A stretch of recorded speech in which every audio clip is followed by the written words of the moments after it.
called belt and suspenders.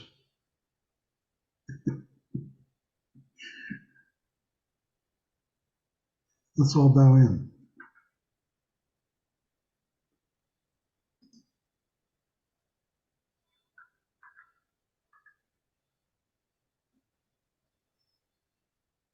So, we're working our way through the profound treasury of the Ocean of Dharma, Volume 1. Tonight, chapters 53 and 54. And who is leading off? So Dan? I will. Hmm? I am. I You will. are. Hello. Okay. So welcome, everyone. Let's bow in.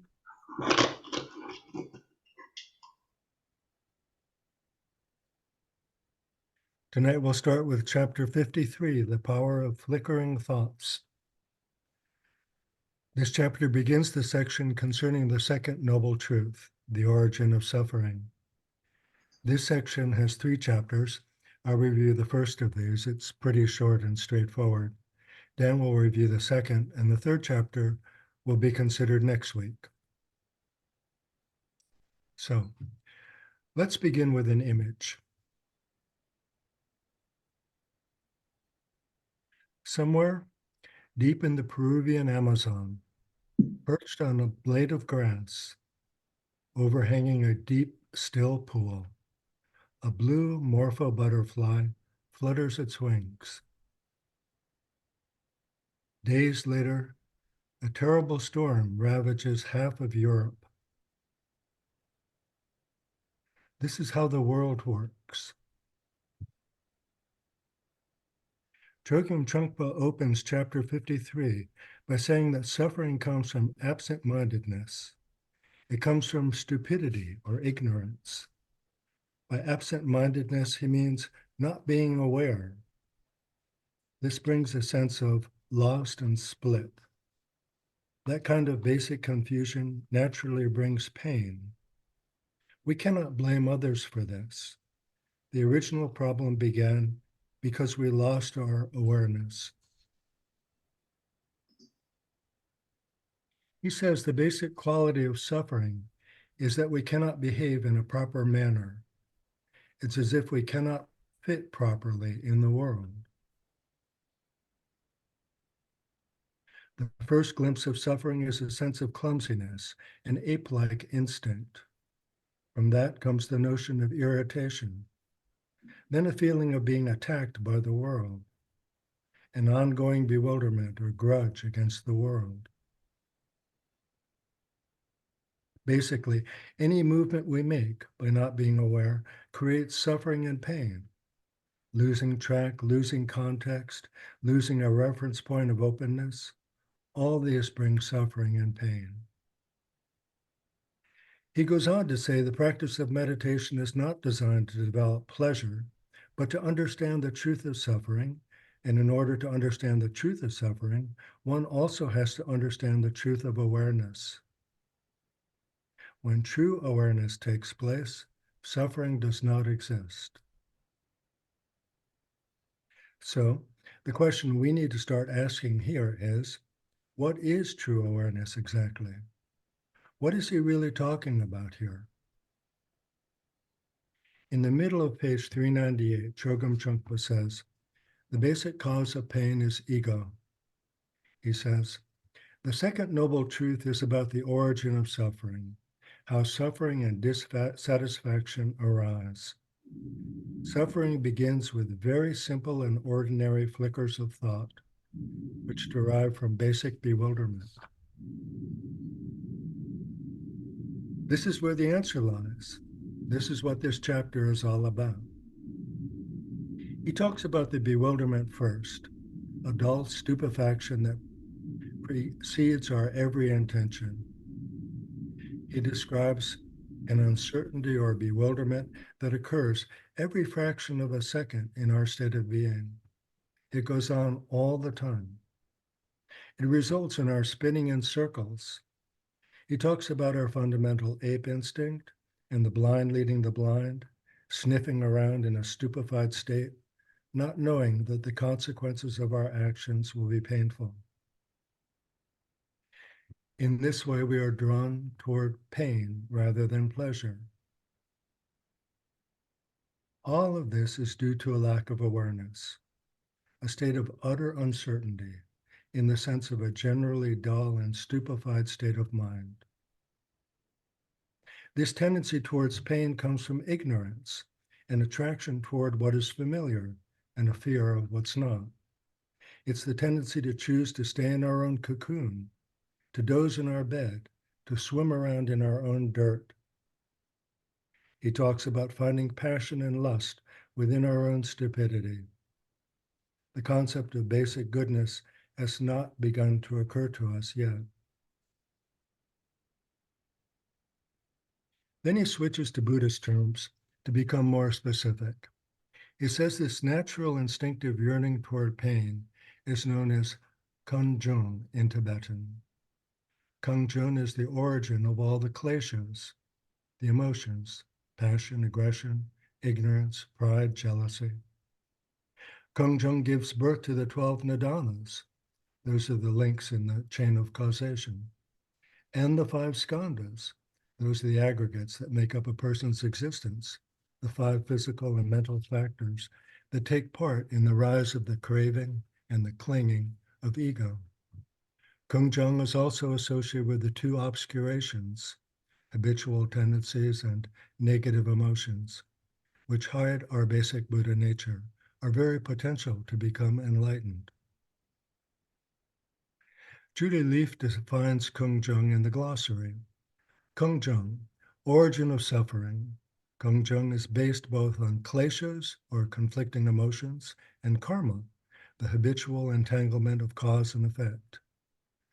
This process is supported by the misperception of the self as a solid, independently existing entity. The 5 skandhas, or 5 components making up the self, are permeated with Kunjung. So, what is all this in plain English?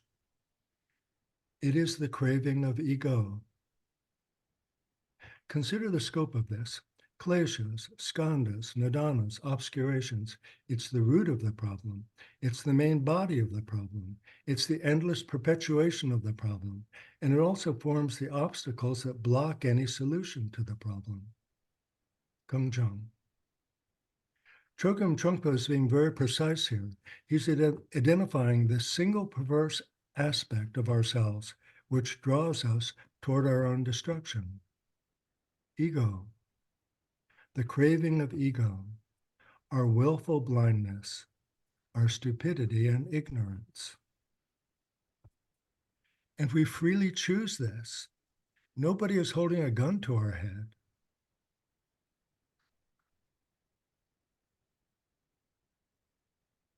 This is where true awareness needs to be focused. What he says next will sound familiar. He is expanding ideas he introduced earlier in this book. Think back to chapter 34, cutting thoughts and short-circuiting the kleshas, and before that to chapter 18, cutting the root of samsara. He says Kunjung can arise as flickering thoughts, which ignite the emotions. It acts like the pilot light on a gas stove. When we project ourselves into a situation or into a particular world, we begin with a very small and minute shift of attention. And from that, things become enlarged and exaggerated. This connection between small ideas and large ideas is very important.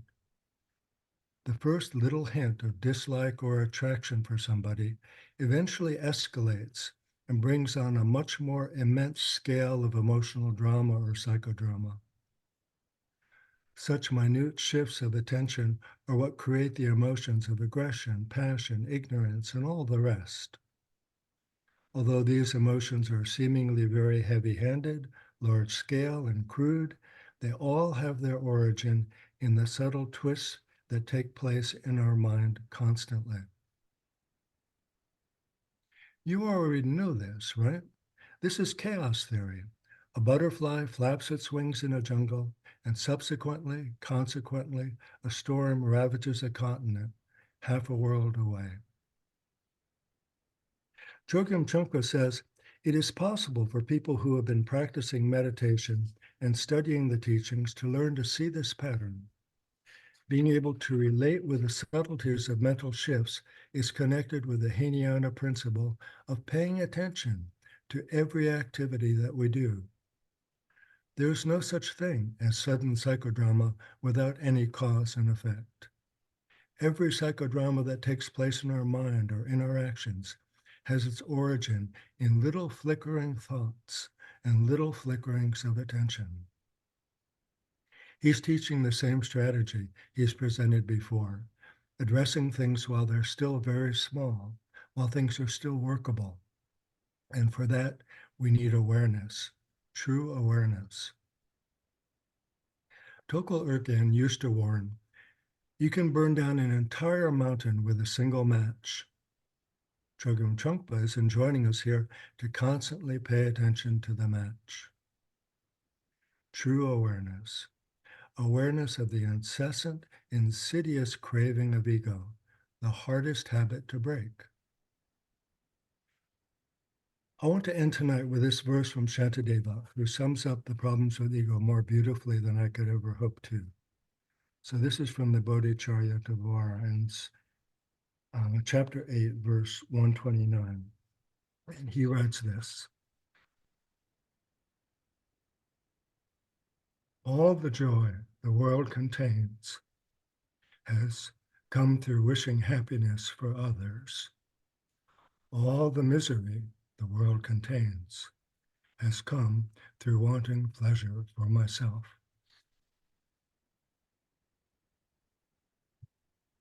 So thanks for your attention. Thanks for your practice.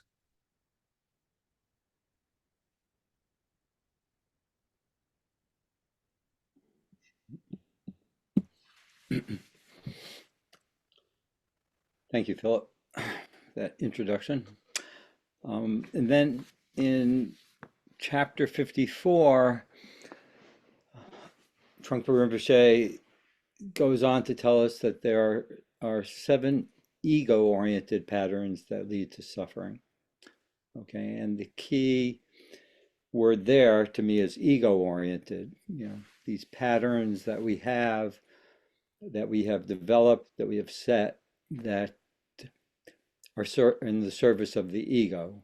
And, you know, as Philip was just saying, that when we're focused on ourselves and our ego, that is what leads us to suffering. So he goes on to explain that one way to deal with suffering is to understand its mechanics. He's saying this in the paragraph that precedes the text itself. And so one way to deal with suffering is to understand its mechanics and how it develops and functions. But he goes on to say, but just presenting the problems without going on to discuss the cure is not helpful. And then again, if we just discuss the cure, it would not, without understanding the mechanics, that would not be helpful. So first we have to slow down, relax, and take the time to understand the mechanics of suffering, because at this point, we can't discuss the cure without understanding its makeup and using the word psychology, which is something I always appreciate about Chogyam Trungpa, that he really talks directly about psychology. And it's important to me personally because, you know, that's how I look at Buddhism and understanding suffering. The Buddha said he teaches only 2 things: suffering, the truth of suffering, that's the noble truth, and the cessation of suffering. Those are the only 2 things he treats. It doesn't sound to me a lot different than what somebody in the mental health helping professions would do too, right?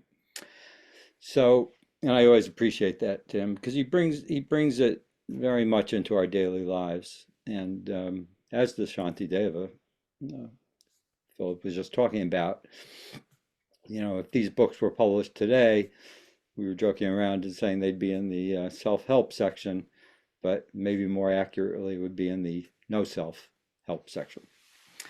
So the origin of suffering, he goes on to say, can either come from trying to be highly disciplined and aware, or from completely losing one's awareness, right?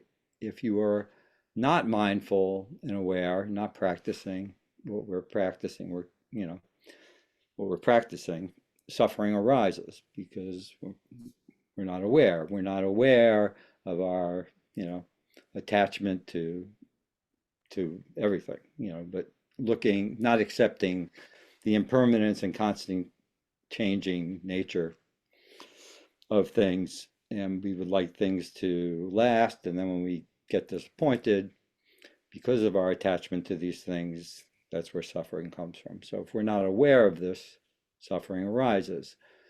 But he goes on to warn us that suffering can also come by using our awareness discipline, our practice, and our awareness as a means of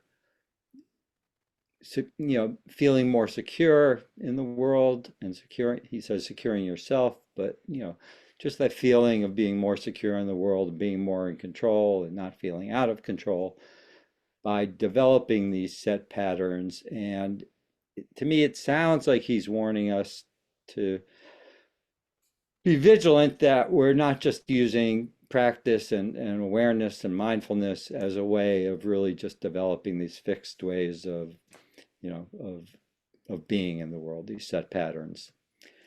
And he goes on to say there are 7 ego-oriented patterns, 7 patterns we have of serving our ego as opposed to our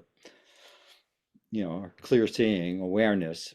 And they arise from both the attitudes and actions that we have, and that these inevitably lead to suffering.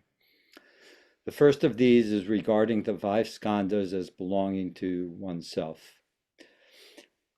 And I'll just go over the list first and then talk about them for a minute.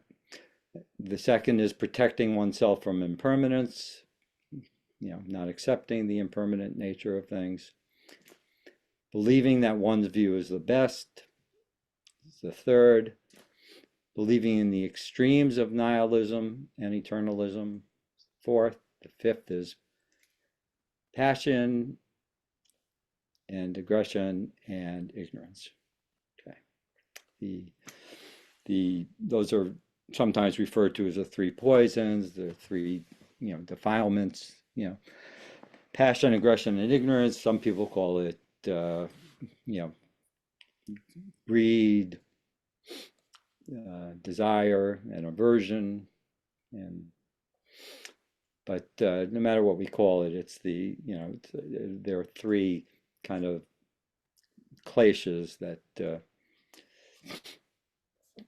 that really inevitably result in suffering too, right? The first one, 5 skandhas as belonging to oneself. The skandhas are the kind of the constituents, the aggregates that make up our human experience. And Chogyam Trungpa lists them as form, feeling, perception, impulse, and concept formation, and then the consciousness of all those things.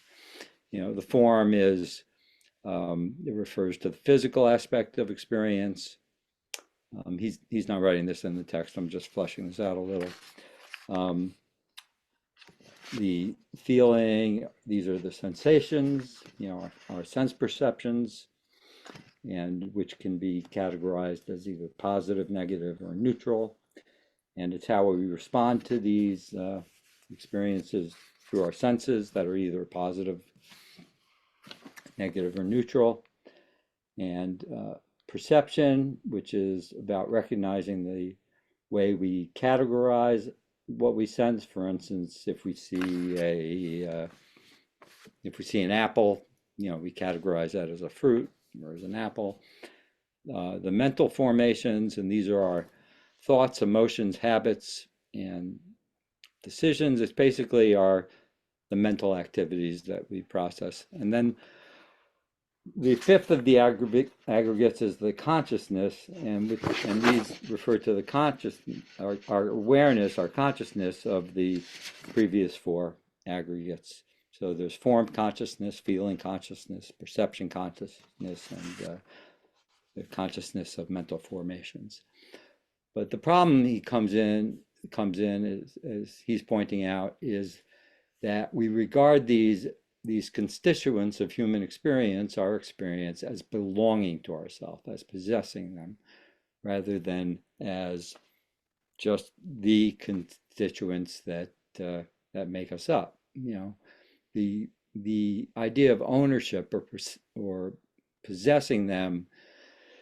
The problem with that is it leads us to reify this sense of self, because we take these five aggregates, you know, of form, feeling, perception, mental formations, and consciousness, and all these things that make up our experience. They contribute to this, you know, illusion of this self, this, you know, inherently self-existing sense of self that we have. And by using words like, you know, my consciousness or my feelings or, you know, my physical being, only serves to reinforce that illusion of a, you know, inherently self-existing self, you know, that exists, instead of recognize it as just the constituents of the aggregates, as constituents of the way we interact with the world. We kind of take ownership over them, and that just really, you know, kind of gels that self that's really illusory. The second pattern is protecting ourselves from impermanence and this kind of belief that we can develop an eternal life. And he says believing that we are or could be eternal is firstly comes from seeking out the wrong kind of master. And I think he's talking about you know, spiritual or other kind of leaders who promise that if we follow a certain way, that we will have eternal life, like we see in some religious doctrine. The third set pattern, that believing that one's view is the best, he says, is based on a spiritually materialistic approach to holiness, and that can be seen in, you know, like religious dogma or any kind of philosophical dogma. It's the belief that it's our attachment to our belief that our belief is sacred, that our, you know, being is sacred, and that our point of view is sacred. He goes on to say it's based on the belief that some magical power is going to save you, that if we have this point of view, that our belief is the best, is the way, that somehow we will, you know, realize, you know, immortality, at least in a spiritual way. You know, you can see this obviously in religious doctrine that says, you know, if we do everything right and we go by this, you know, point of view, this correct point of view, in terms of people who believe that we will, you know, live in a happily, you know, a happy form of the ever after. The fourth set pattern that we get into that contributes to our suffering, and that's really in service of the ego, is believing in the extreme forms of nihilism or eternalism. Yeah, it was my feeling in reading this that Chogyam Trungpa, it was a little bit confusing the way he was describing it, in terms of like the difference between, you know, nihilism and the Buddhist view of shunyata, emptiness.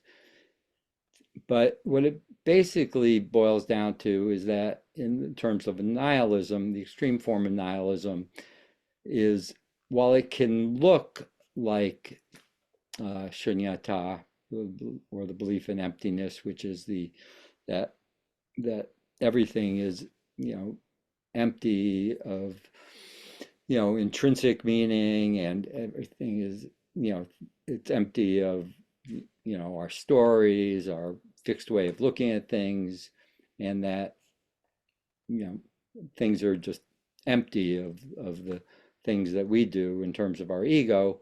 But really what the extreme form of nihilism is, that emptiness is nothingness, as opposed to the Buddhist view of emptiness, which is anything but nothingness.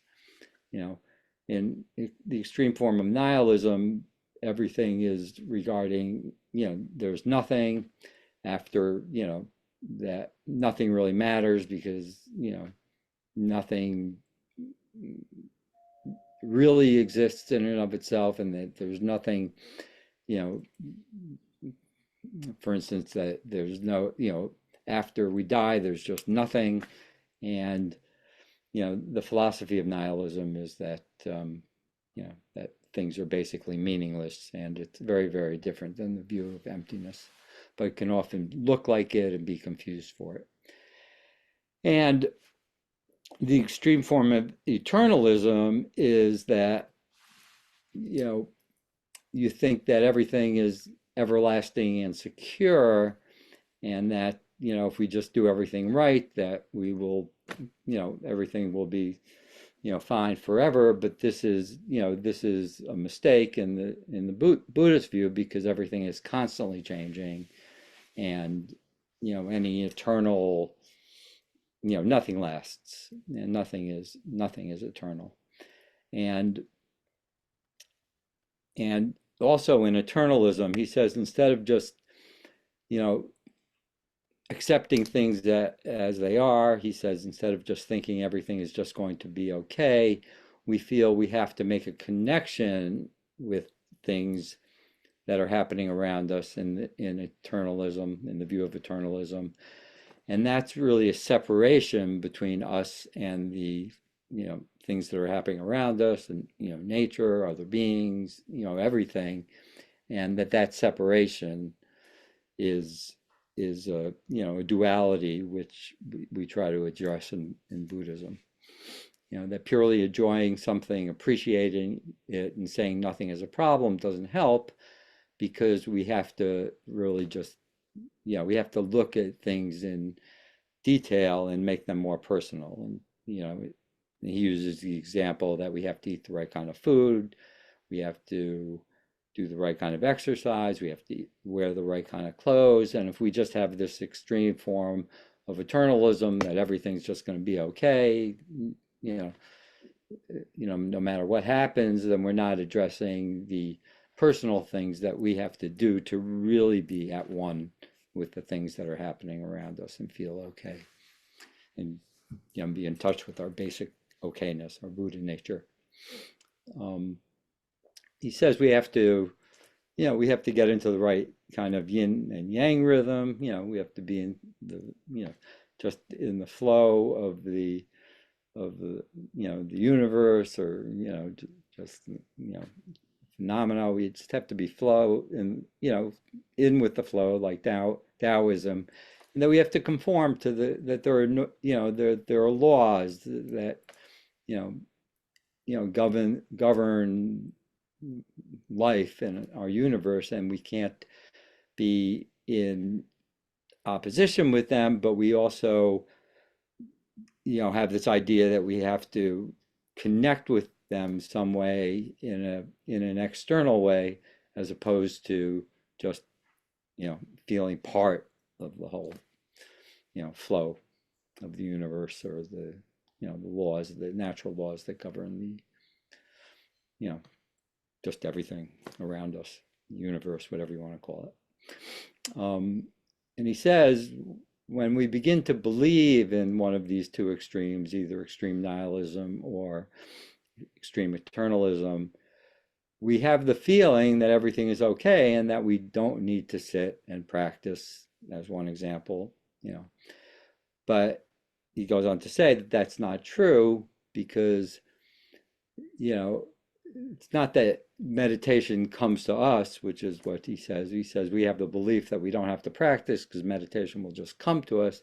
He says, but what really comes to us is just the same belief in, you know, nihilism or, you know, eternalism. So we don't, you know, nothing comes to us, but having these beliefs can kind of lull us into a sense of security that it will just come to us.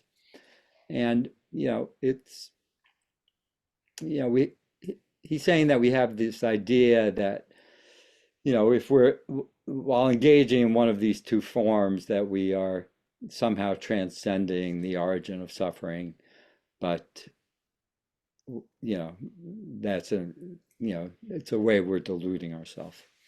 He says it may be a pleasant experience, but it's not going to really transcend the origin of suffering. It may be temporarily feel okay, but the long-term benefits are not going to be the same as really understanding the origins of suffering. You know, and the only way to do this, he goes on to say, is to practice the discipline as taught by an authentic lineage holder, an authentic Buddhist teacher, master. He says, and if once we learn to do this, once we learn that practice is the way to do this, it brings a sense of presence, simple awareness, and so that our experience is very real rather than the feeling we get in through either through nihilism or externalism, that where we just feel that it's solid. It's the illusion of transcending the origin of suffering rather than really understanding the origin of suffering, understanding that our attachment to it, to things, is what causes our suffering, and not recognizing the truth of impermanence causes our suffering, where that nihilism and eternalism don't help us recognize this. He gives the example that in terms of nihilism, and you know, we may say, yes, the sun rose, and so what? And when we learn through practice, we simply say the sun rose, which is the clear seeing that we've talked about, that happens with Vipassana. It's just clear seeing the sun has risen, not good, not bad, the sun has risen. And everything else is a filter that we put on it that is not clear seeing, that muddles our seeing and makes us confused. And at this point, he just points out that this is from the Hinayana, and that the Hinayana view of consciousness, level of consciousness, is very profound. It reminds me what John has said many times in the past, which is Chogyam Trungpa always would go around and say, never forget the Hinayana, right? And then the last of these set patterns are that we develop are passion, aggression, and ignorance. You know, these defilements, these clashes. And he says these are a very familiar group. And I assume he's saying that we are all very familiar with passion, aggression, and ignorance. You know, we all experience this on a daily basis, on a, you know, all the time, because, you know, as a result of our conditioning, as a result of not understanding the truth of suffering, this is the way we try to secure our positions in the world, you know, misguidedly, through, you know, either acting out passion, aggression, or ignorance. He goes on to describe that passion or lust is, strangely enough and very interesting, he says, a psychological back and forth play with aggression. He says that is, the problem of passion comes from its not being pure and complete passion. He said, which would be straightforward and true. He said the problem comes in when the passion or lust we experience is in the realm of the ego, which comes back to the title of the chapter, which is, these set patterns that we develop cause us problems because they're in the service of the ego and not in the service of truly transcending the origins of suffering. He says in this passion or lust that's in the realm of the ego, in the service of the ego, it's, he says it's quite the opposite of being straightforward and true. He said there's a touch of hatred in it, which is the aggression, right? He says because the hatred comes from wantingness, or grasping the thing that we feel passionate about, or the thing that we feel is going to make us feel, happy or passionate or excited or fulfilled.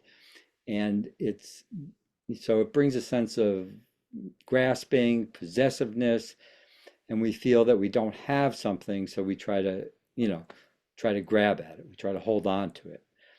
And that brings us a sense of, dissatisfaction, aggression, hatred, as he's saying, because we feel that we have to, work harder than we want to get what we really need, that we're not going to get it if we just, settle in and let the universe unfold as it is, that we have to, do something aggressive to get what we want, to get the thing that we're passionate about. And he says, we have to be, since we have to be aggressive with it, that's what we feel when we don't understand it, that in the same way, in aggression, there's also a sense of desire, just like desire has a touch of aggression or hatred, as he said. The same goes true for passion, that there is a sense of, the same is true for aggression, that there's a sense of passion and desire included in that, just like passion and desire include aggression. And he says that this desire or lust, as he calls it, which we feel in aggression, he says makes the aggression more powerful. So, having an aggressive attitude towards somebody, we equate with love when we're just really being aggressive in our desire to, kind of possess, either the person or something else that we feel we love. And ignorance, he says, has the elements of both passion and aggression. He says because we have ignorance is a state of mind where we feel we may not be intelligent enough, or we're not seeing things clearly, we're not as sharp or as bright as we want to be. So we wind up ignoring the things that we really do know because of this kind of preconception that we're not smart enough. And so what happens is, instead of kind of blaming ourselves for the source of our confusion or ignorance or delusional thinking, we instead develop a hatred towards the very thing that we think we don't know, or that we think we can't grasp. Instead of trying to understand our delusional thinking or our ignorance or our misknowing, as some people call it, we instead blame the knowledge that we're trying to understand clearly, like there's something wrong with that, and not that we're just not seeing it clearly due to our own neurotic reasons, or our need to deny certain things and not understand them clearly. And that about wraps it up. And he says these all these set views, all these developments of set patterns are really the basic constituents of our suffering, he says. And then he goes on to conclude that if we approach the second noble truth, with practice, as we're learning, that we find these constituents, we find them, we begin to be aware of them. They become obvious, and we can understand them on a personal level, how we engage in these things. And we realize that once we have fallen into any one of them or all of them, that we experience a constant struggle, we experience the suffering, we experience the competition, the pain, and the confusion. And so this is why we practice, to become aware and to recognize these things, begin to recognize them, as opposed to just, walking around in a blissfully ignorant, confused state. So that sums it up. Thank you.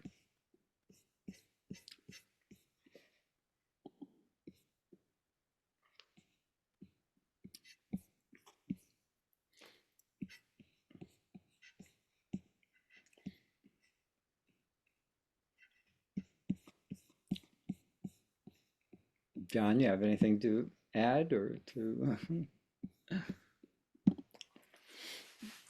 open us up for conversation? You're muted, John.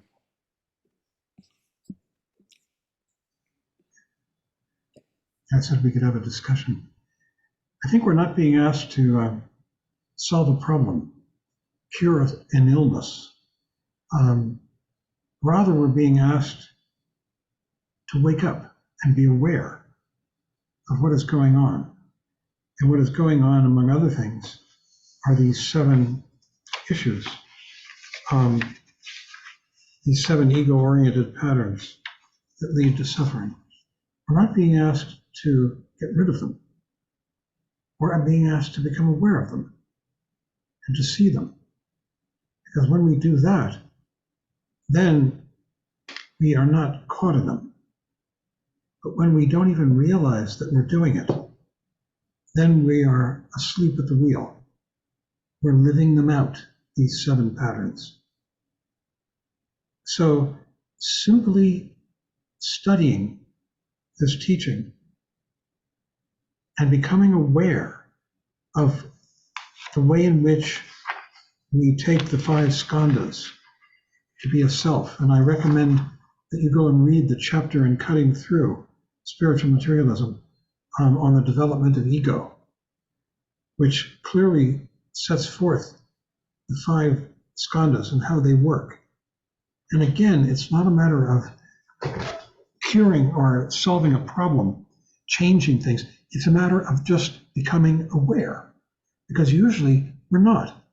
We're just sleepwalking, going through our habitual patterns without any awareness. And really what we're being enjoined to do is to become aware, awake of, for instance, with the 5 skandhas, how they manifest, how they take place. We could see them. Believing in extremes of nihilism and eternalism, with the extreme of nihilism is nothing matters. Maybe not as a philosophy even, but just as a momentary thought. Nothing matters, it doesn't care, who cares?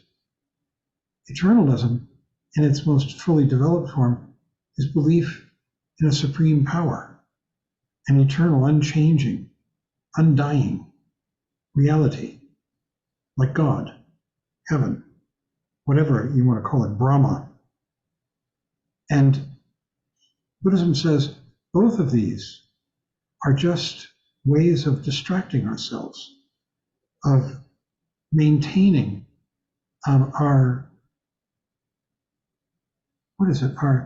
we're lost in thoughts. We're lost in hopes and fears. And this is just one of the styles of doing that. The 3 passions, the 3 poisons, passion, aggression, and ignorance, if we become aware of them, we don't have to act them out. But usually if we're acting out one of these 3 poisons, say aggression, we're not even really awake, aware that we're doing it. Maybe some part of us is, but another part of us is just completely caught up in wanting to punch that person in the nose or insult them or whatever it may be. So again and again, we're being enjoined in this chapter and throughout the practice of Buddhism to wake up to the way in which ego works. It's not a matter of getting rid of ego. It's a matter of seeing it. Confusion, ego, suffering. If we can see it clearly, we begin to become free of it. But until we see it in action, as it happens, we're sleepwalking. We're dreaming our lives away. And these are the dreams, these 7 ego-oriented patterns that lead to suffering. There are 7 styles of dreaming. It's an amazing idea that all we have to really begin to do, there's so much power in beginning to become aware of what we're doing in our minds moment by moment.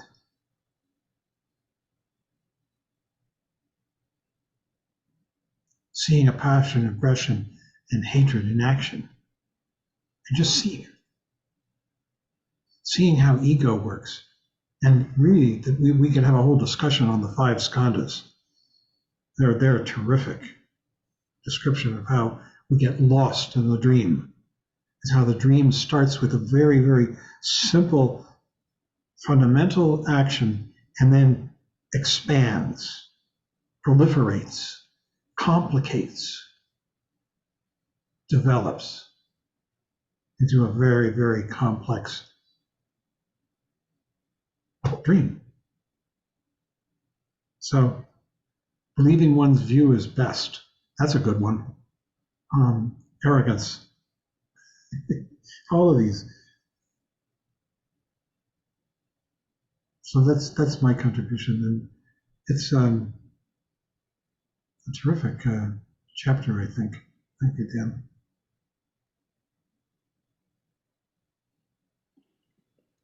I think a perfect example of what John is talking about is if we just look at what's happening in the world right now, the difference between being lost in thought or lost in your point of view, that's what, yeah, and being aware of it, and when we're lost in it, as John was saying, we act out our, aggression. It runs us around. When we're lost in our thoughts, the thoughts run us around. When we recognize them as thinking, it doesn't, they don't, it loosens its grip over us, our thoughts. Because when we're lost in them, we make them real, right? And for an extreme example, we can see this in what's happening in the world around us. We are acting out hatred, aggression, violence to the extreme right now, right? Yeah. And to the point of it's, to the point of absurdity doesn't capture it, but to the point like the most recent news out of Russia is they have killed 87% of their own troops, right? Their own individual soldiers, right? Because it doesn't matter. He's acting out greed, hatred, desire, right? Without any awareness of it being delusional and crazy and whatever. And look what's going on in the Middle East, right? And all these things. The acting out of aggression and hatred and violence. Without awareness. Without awareness. Not being aware. I've got a quote here. I don't know where I got this. These notes were written a long time ago. I'll just read this quote. It's from Chekhov. Art doesn't have to solve problems. It only has to formulate them correctly. Does this sound familiar, like what we've been hearing? And then this was from a book called A Swim in a Pond in the Rain by a man named George Saunders that I was reading a long time ago. And he says, formulate them correctly might be taken to mean make us feel the problem fully without denying any part of it. I think that's what we're being enjoined to do, with with what goes on in our minds.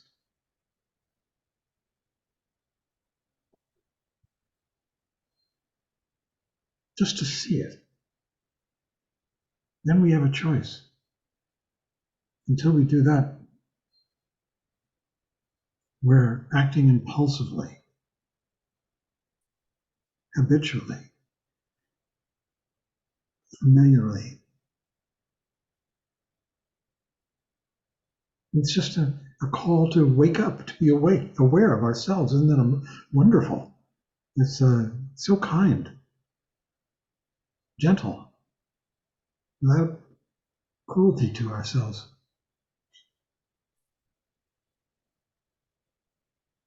We're not being asked to improve ourselves or change ourselves. Miriam.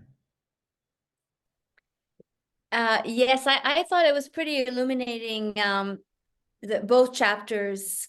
And what struck me tonight, which struck me for the first time really, I think, is the regarding the five skandhas as belonging to oneself. And when you understand this, especially with mental content, with thoughts, and it occurred to me just tonight that, wow, there's always a current of a guilty thought, an angry thought, a thought of wrongdoing, a thought of something. It seems to always kind of be lurking. I should have said that, I should have done that, or was that okay, not okay? And then I'm realizing that, it doesn't really belong to me. These are not thoughts that are unique to me. People have them all the time.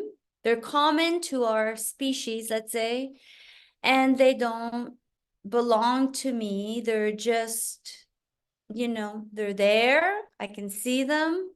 I can see that it's not me personally. I mean, it's so hard to explain, but what I felt was a sense of relief, like, oof, I don't have to feel bad about this stream of thought that is always there. And the fact that I became aware that it was always there tonight, I think is kind of the eureka moment, so to speak. Because to be liberated from one's thoughts, I think, is ultimately the liberation from suffering.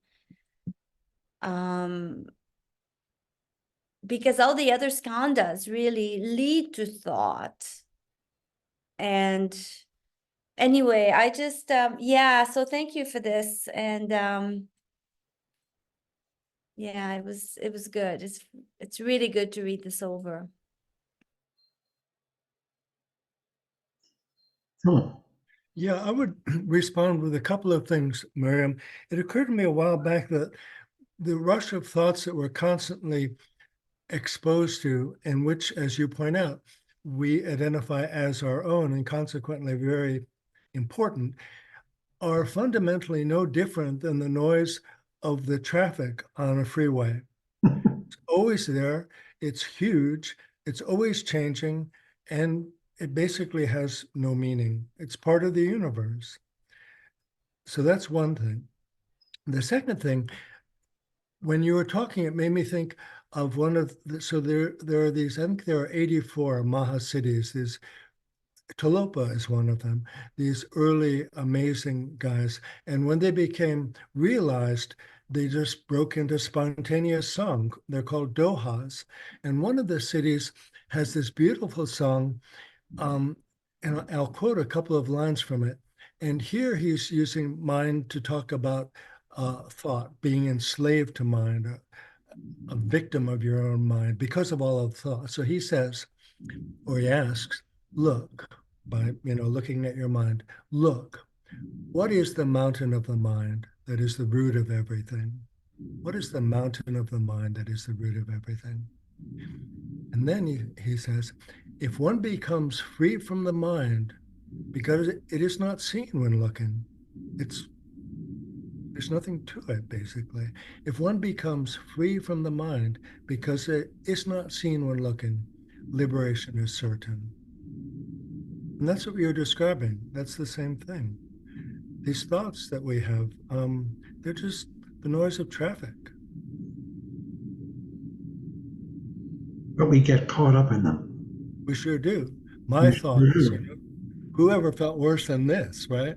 Right. Even I haven't felt worse than I do right now. And you can even apply that to the sound of traffic, the possession of that too. Let's say the traffic is making what we consider an annoying noise, right? It becomes, we possess that, right? This is a bad noise, right? It may be an unpleasant noise. By turning it into a bad noise, we're possessing the and that's one of the aggregates, the skandhas. We're possessing the feeling, we're possessing the perception, right? It's the bad to me. Right?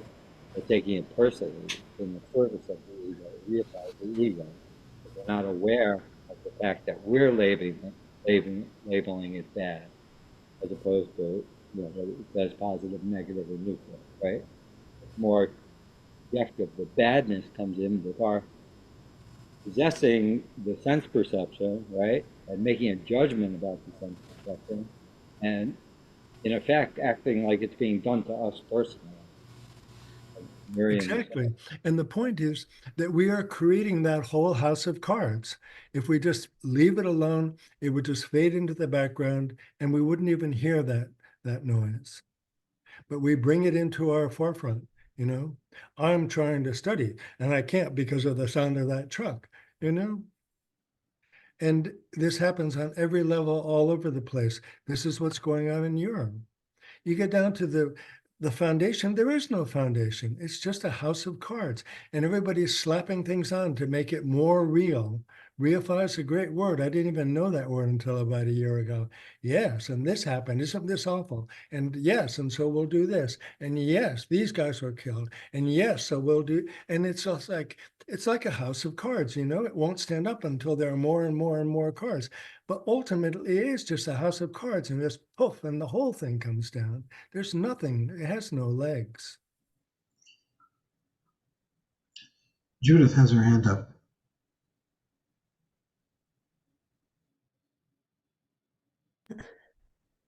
Yeah, we once lived next to a big interstate, and I said to myself, "Oh, all that traffic going by, I'm going to think that it's like living in Frank Lloyd Wright's Falling Water, and it's just going to be the rush of life and water going by."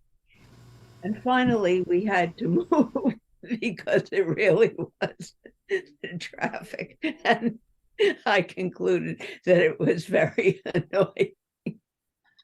Judy, tell them the story about what happened at the retreat when you were staying in that house, in the separate house off.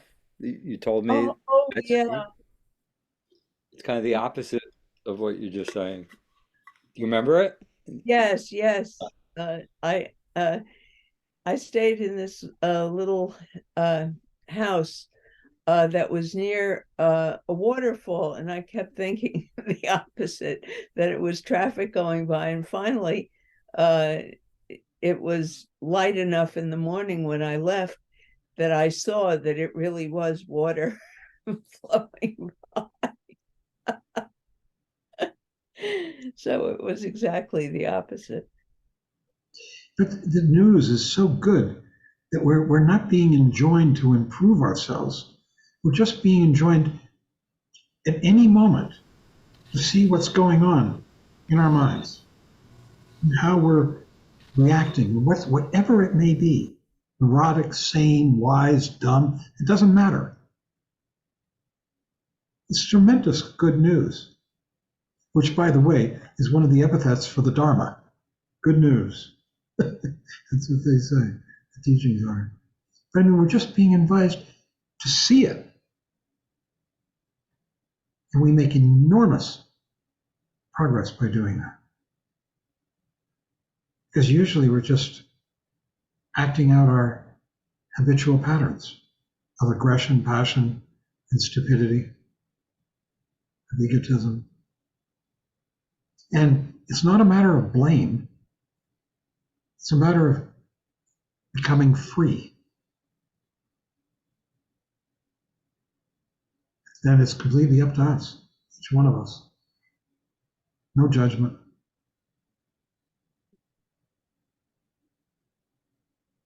He says here,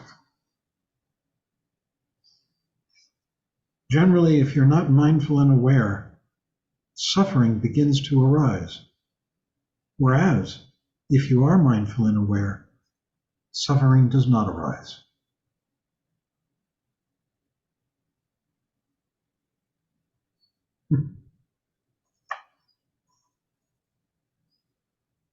It's so simple and so difficult for us.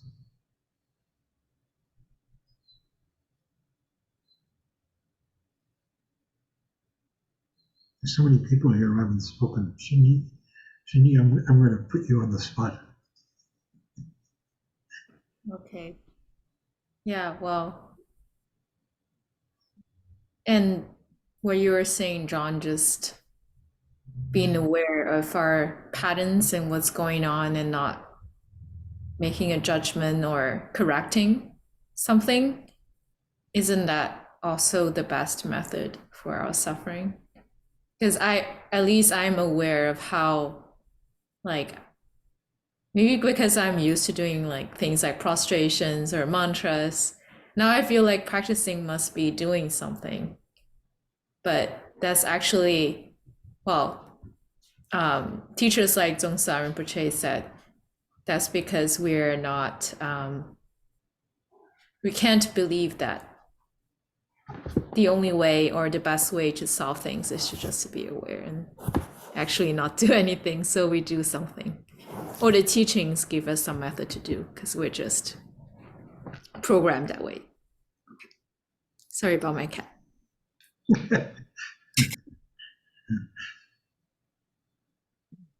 The cat wants in.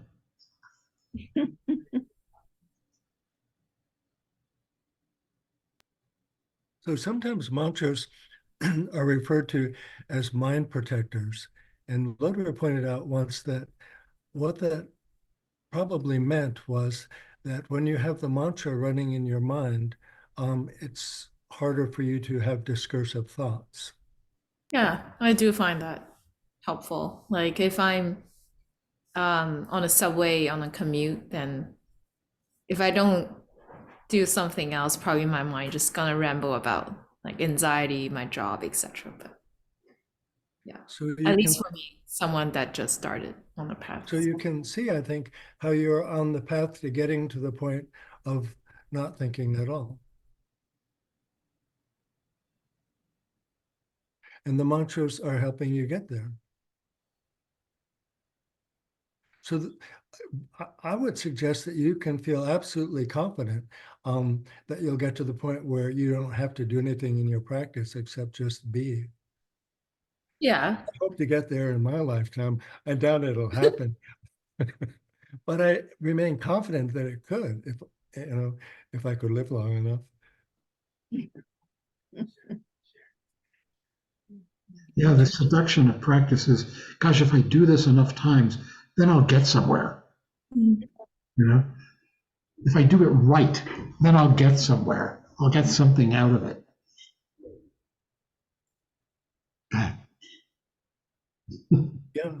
Yeah.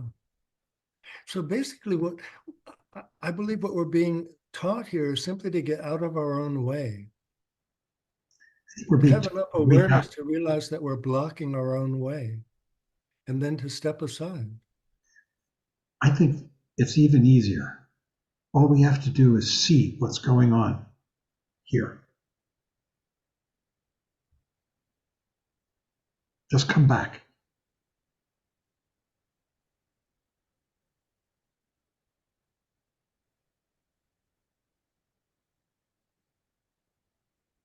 I always felt about Trungpa Rinpoche that he just wasn't doing anything. He was just sitting there, having a good time, enjoying the person sitting across from him. No agenda.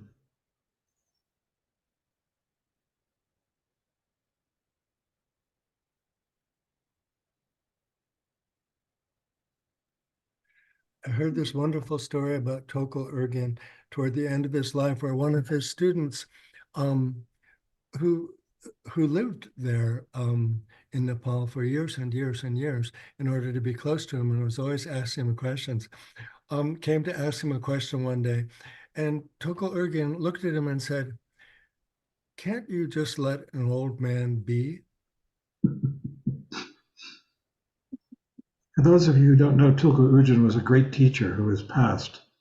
And his sons are still teaching. He has 4 sons, one of whom doesn't teach, and the other 3 do. One of them I've never heard teach, Chiki Nima Rinpoche, but the other 2 you might have heard or heard of. Tsokni Rinpoche, wonderful teacher, and Mingyur Rinpoche, another wonderful teacher.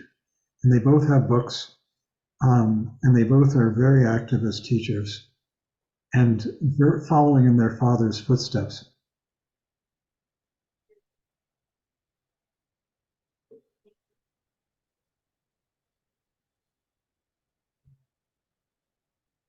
Mingyur Rinpoche is famous.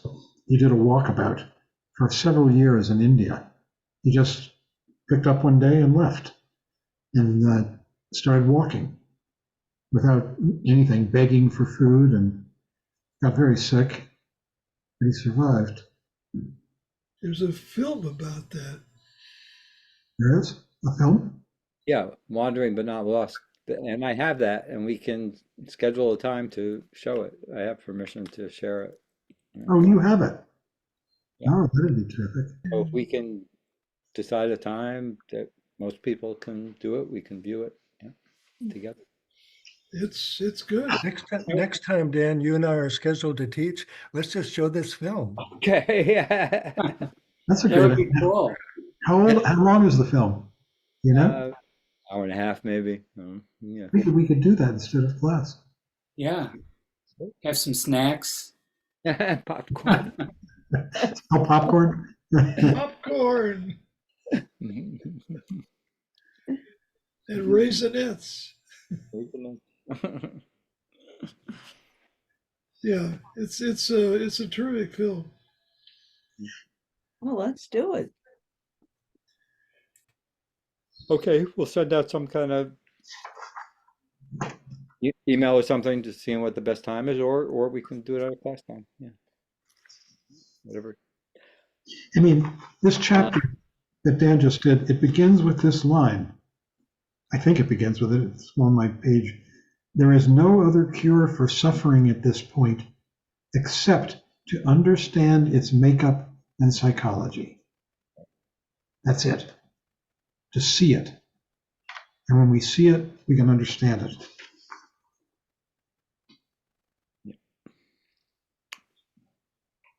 Yeah, that's why I keep coming back to the study of the Nidanas and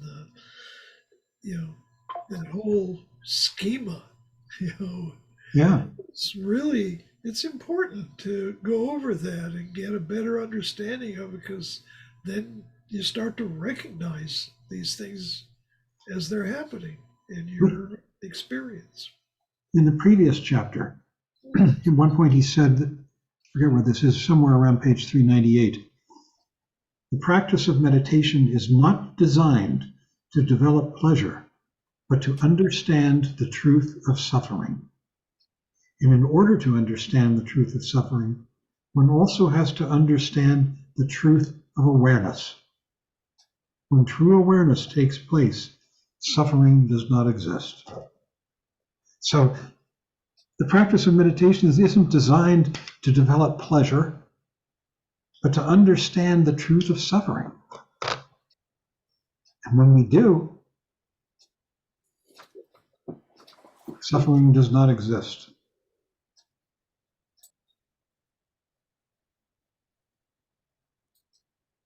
Wow, pretty radical. Worth contemplating.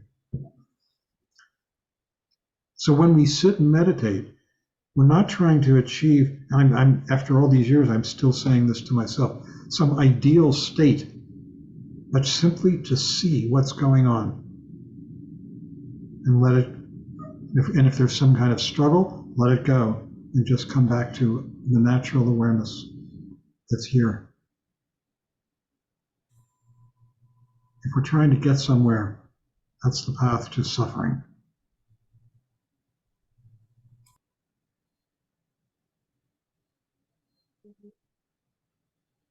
And it's so subtle and persistent, that hook. Done.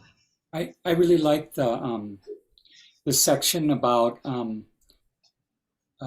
passion and aggression, and his point about how like the pursuit of pleasure is usually tinged with some kind of aggression. Like like something like, I'm going to get mine because I need to feel better. There's this kind of like anger. It's not like a pure, like, oh, I'm just really interested in the taste of lemonade or something. It's like, no, it's been a hard day and I need a break and I'm going to have some lemonade, damn it, like or something, you know what I mean? Like I just found it interesting, like how he differentiates that, like sort of pure passion or pure pleasure versus pleasure tinged with this like kind of grasping and aggression. And yeah, I don't know. I just find that really, really interesting. And that kind of goes back to the first where we started out with Philip, like where he talks about clumsiness, like we feel like we're clumsy, like the world is clumsy, and it kind of, we don't fit in, and it kind of pisses us off, like if you step in dog crap, like who's to blame? Is it me? Is it the dog? Is it the city that can't keep this clean? There's this ongoing like, there's something wrong and I need to get to the bottom of it and I don't feel like I fit in kind of a thing. And I like the way he names that. And it just reminded me of what Miriam was saying, like there's this ongoing sense that there's something not quite right, and if I could just fix it, if I could just fix my thought stream, then I would be just like rolling along smoothly, and which is just more like, I don't know what, eternalism or grasping or whatever you want to call it. Yeah, so I really, really appreciate these points. And just one other thing that came to mind while I'm kind of going on, but you mentioned Mingyur Rinpoche. And one of the things that comes to mind once in a while that I heard him say was that sometimes people want to get to the bottom of their problems. And so they'll look at their family of origin issues or some trauma they went through to kind of locate its origin. And they figure if they can face that and resolve that, then they'll feel better, and they won't be hung up about that, because that doesn't always work, because it may be a carryover from another life, so you're kind of looking in the wrong place. But my point is like what you just said, John, like the point is to be aware of it, because I don't think there's anything wrong with trying to develop skills to have better boundaries or whatever, self-esteem, or being more effective in doing things. But that can become a whole like industry, right? Like people are always trying to fix themselves, and in that in and of itself is a source of pain, versus just seeing it and like dropping it, like just dropping in the being with things as they are. Anyway, I went on, but those are a lot of the thoughts that are going through my head that these readings and discussion as stimulated. Tanya, do you have anything you'd like to say?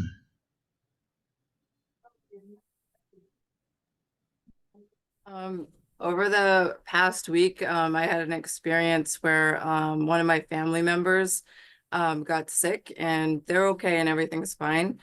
But I would say I was suffering extremely, and I had the opportunity to kind of see where my mind was going with the suffering and try to work with it. One of the things I was surprised by was the level of hormones that your body could do when you're feeling fear, and how that will shape your awareness, and trying to keep your fear levels at an appropriate level. So yeah, I was able to test out my awareness a little bit this past week with suffering. Wow. Yeah. Wow. That sounds challenging. Yeah. I'm amazed at the power of fear. So You made what? I'm amazed at the power of fear and what that can do to your awareness. Absolutely. Paralyzes it. Yeah. Vicky, you don't have to say anything. Just enjoying listening and absorbing it. I don't think I really have any particular insight or comment. I'm enjoying it though. Darlin and Carrie Mira, you've got your photos. I don't have any comments right now. I'm gonna have to look at this video on YouTube later. So I got a phone call. Who's speaking? Petty Meta speaking. Carrie Mira. Hi. And I'm trying to get Ivy finished with school so she can have a break. So I'm kind of back and forth, but I'm listening and enjoying it. Nice picture. Oh, life keeps happening. Yes.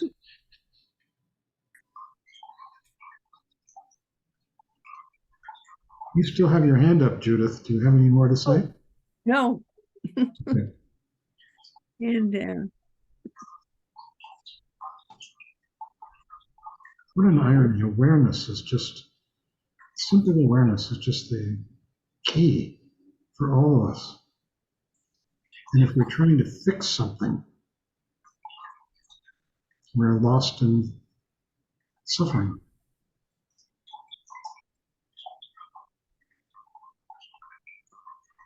I guess I could add something that just triggered a thought. I have a relationship or friendship, social relationship with someone here, and things went awry. I won't get into detail. And I've been using it and all my reactions to it for just this purpose, to try to get to the point of just observing it, not trying to fix it, not wanting to fix it, and what that feels like. And it's been very helpful. It was actually an unpleasant but useful gift for me with my practice.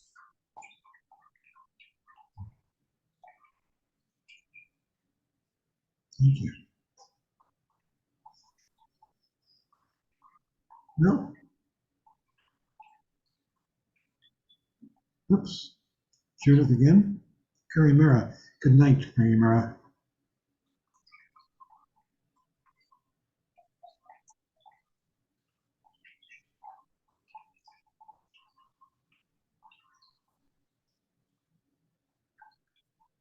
You have more to say, Miriam? Yeah. I wanted to say around what was just said by Vicky around a relationship going awry, and I'm thinking to myself, that nothing is going awry. There was a change because I had a similar experience. Things didn't go as expected, let's just say. And I thought I knew best around what the right thing to do should be and whatever, but I've come to understand the situation very differently with this particular friend and her circumstances. And whereas I had a lot of disappointment initially, and I would have said the relationship went awry because it didn't go as I wanted it to. Right now, I can't say that. It just kind of got dampened somehow, disappeared from my view, although I had lots of thoughts about it, but again, this thing about not owning the thoughts, and it's almost like I'm thinking now, okay, normally a person would have a reaction like I did, and there would be a little bit of grief or whatever hurt. But I can be free of that because it doesn't belong to me. And nothing went awry.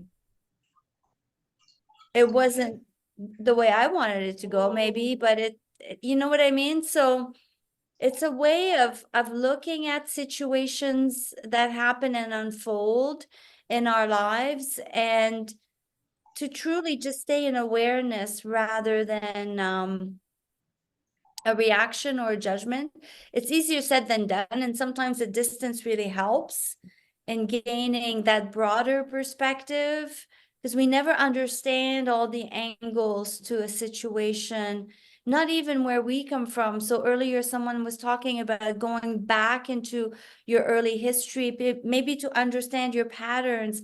And I totally used to believe in the usefulness of that, because as being a psychotherapist, and that's what we do, we analyze why and how did this come about. But while it's describing relationships that might be true for people, given a genetic makeup, given a sort of dispositional environmental factors, this is what happens. This is the story that came from that. We can understand it all, but really it doesn't belong to you.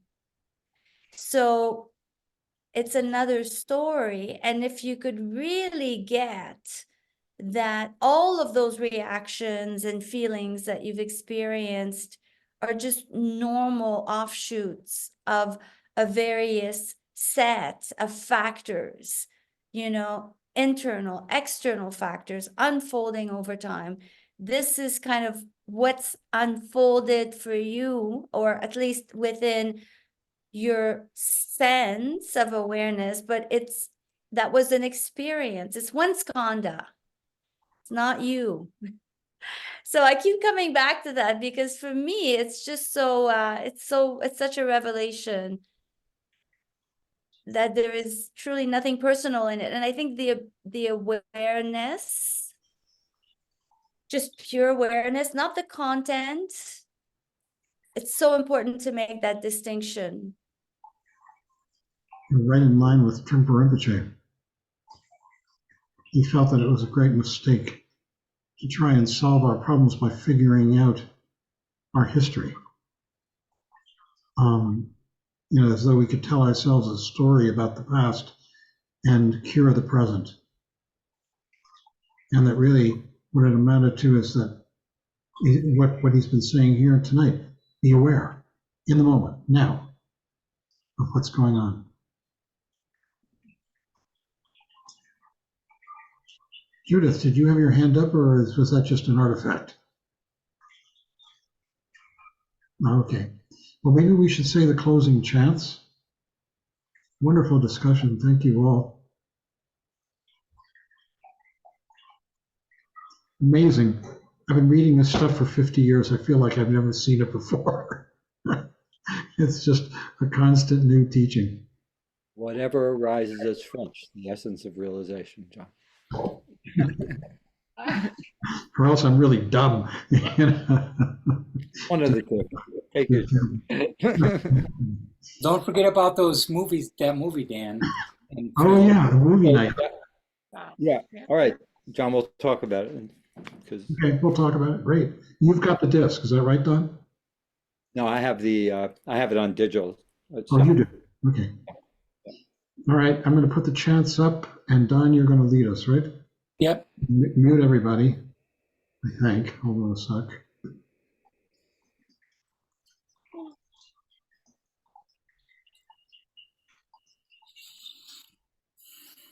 So Don, unmute yourself if you would.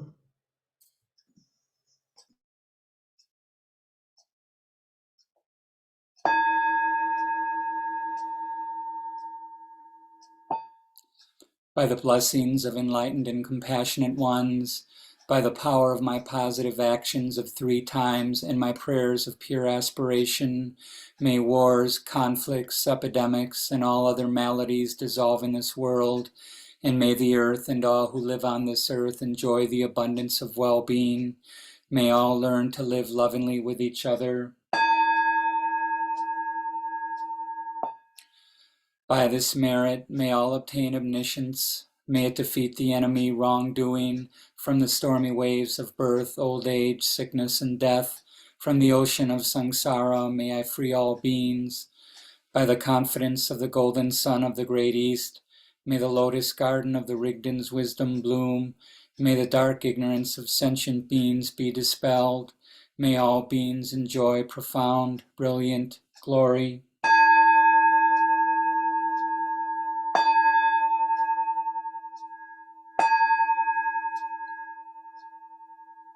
Thanks, Don. Thanks, Philip. And thanks, Dan.